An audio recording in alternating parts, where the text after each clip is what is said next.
And good evening. I'm Dave Thompson. The North Dakota Broadcasters Association welcomes you to this U.S. Senate debate.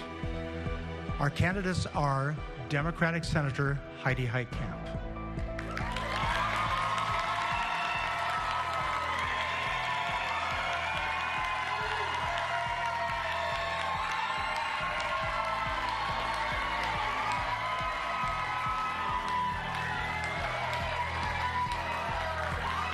and here is her Republican challenger, Congressman Kevin Cramer.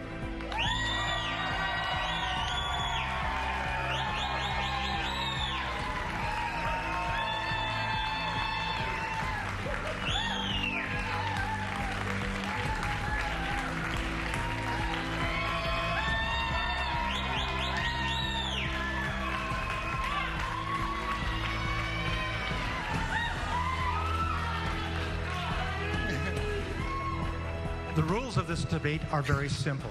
The candidates will not have opening or closing statements. Each candidate will be given 1 minute to answer the question, and each will be given a 30-second rebuttal. The order was chosen by a coin flip, and Senator Heitkamp goes first. Our first question. Over the past few days, the issue of civility in our political discourse has come front and center because of pipe bomb-like devices to certain politicals and the news media. As a senator or candidate, how do you cool down the overheated rhetoric without violating a person's First Amendment rights? You know, I take my advice and my signal from a great American patriots, Representative Steve Scalise. And you might remember him. He is the Republican legislator who was shot down at a baseball practice field. I watched him at the prayer breakfast as he stood at the podium, and he was gunned down by a Democratic partisan. He never once mentioned Democratic politics. He talked about his faith. He talked about his friends on both sides of the aisle who helped him through it. And so looking at that as an example, I think the message couldn't be clearer. We all need to quit blaming. There is only one person responsible for what happened here, and that's the man who put those bombs into those envelopes. But what we have to do is we have to be accountable for our words. We have to understand that words matter and that we have to reflect the goodness of America in how we conduct our business in the United States Senate.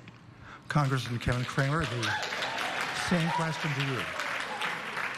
Well, first of all, I would associate myself with everything that Senator Heitkamp has said. And I would also say what I say many times in Washington, and that is, let's look to North Dakota as the example. And what we get to do tonight is actually celebrate civility. We actually get to celebrate the great American experiment that provides opportunities like this. So it's a great first question for a night like this, and I'm looking forward to both of us living up to it. Would you like 30 seconds? Other than to say that we all have a choice. We make a choice every day. And when we make the right choice and it reflects the values, the message that's sent to our kids, the message that is sent to our constituents is that we know how to conduct business and that we all are going to move together. We may agree and we may disagree, but we're going to move together for the betterment of our country and our state. Last word on this question to Congressman Cramer. I couldn't improve on what's been said. Okay. The next question then goes to Congressman Kevin Cramer. We are going to rotate these as we go along tonight. The president has announced the ending of a nuclear treaty with Russia, something President Reagan signed with then Soviet leader Mikhail Gorbachev. The president accuses Russia of cheating. Do you support the ending of this treaty? Why or why not? You know, Dave, to be honest, at a personal level, I really think that the president is, he might be acting a little bit prematurely, quite honestly. I would say this, I think it's quite common knowledge. It's been stated by NATO, it's been stated certainly by previous presidents, including recent previous presidents, that Russia's been cheating. One thing we know about Donald Trump, he doesn't like cheaters, and he is not afraid to confront them. One of the problems that we have, one of the problems we have is that previous presidents in lots of areas have failed to confront these situations, whether it's Russia, whether it's China cheating on trade deals, whether it's North Korea. this president confronts the issues when it happens. It's too bad that it wasn't confronted earlier. So personally, I'd take a more measured, slower approach. But if the commander-in-chief of our country says he wants to do it this way, I'm going to support him. Senator Heitkamp. I think we all know that Russia has been pushing the envelope and gradually moving towards building that short-range capability, which is exactly in conflict with the treaty that they signed. And so it is time, as the president has acknowledged, to call it out and say that you are cheating and we're going to do something about it.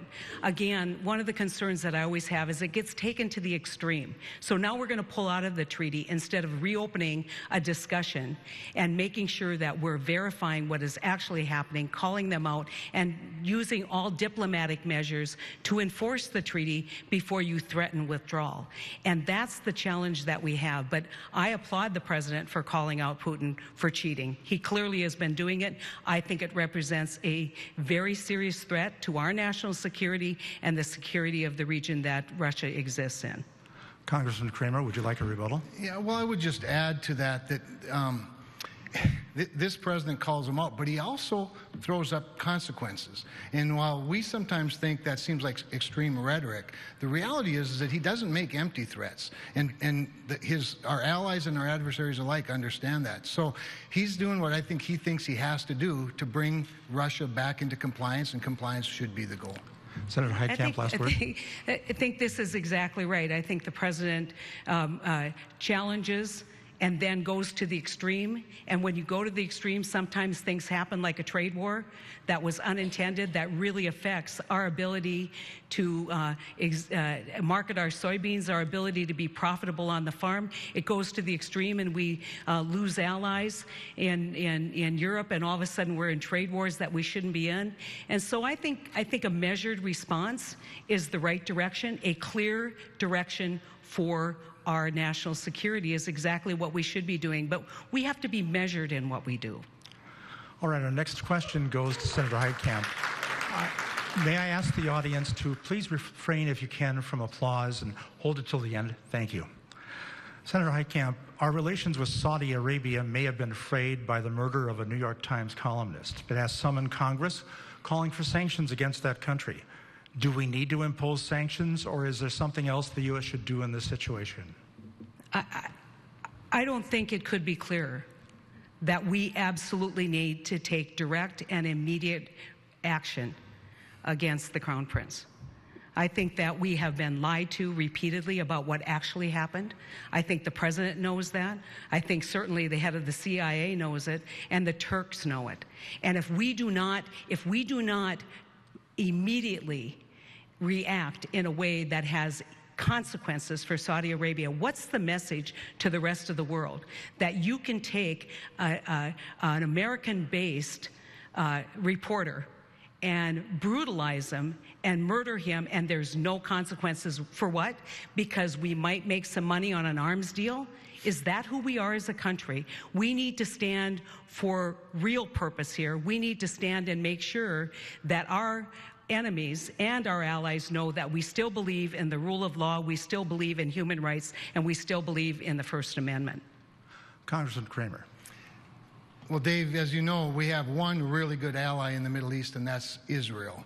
Everyone else is varying degrees of adversaries, and we find ourselves in the Middle East oftentimes allying ourselves with people who are less bad than other people, and as a result, we end up in these circumstances. I don't disagree with what Senator Heitkamp has said. I do think it's interesting and ironic that in this question, the answer is the president has taken a measured approach to it, but there's plenty of evidence that's stacking up, obviously. But we also can't just go into it willy-nilly. We need to make sure the rest of our allies are in sync with us. And then there's no question, whether it's sanctions of whatever type, they need to be severe, and they need to send a strong signal both to Saudi Arabia and to others in the region and around the world, quite frankly. Senator Heitkamp, 30 seconds. Let's not kid ourselves about Saudi Arabia. Most of the 9/11 bombers came from Saudi Arabia. Saudi Arabia is engaged in a brutalized war in Yemen.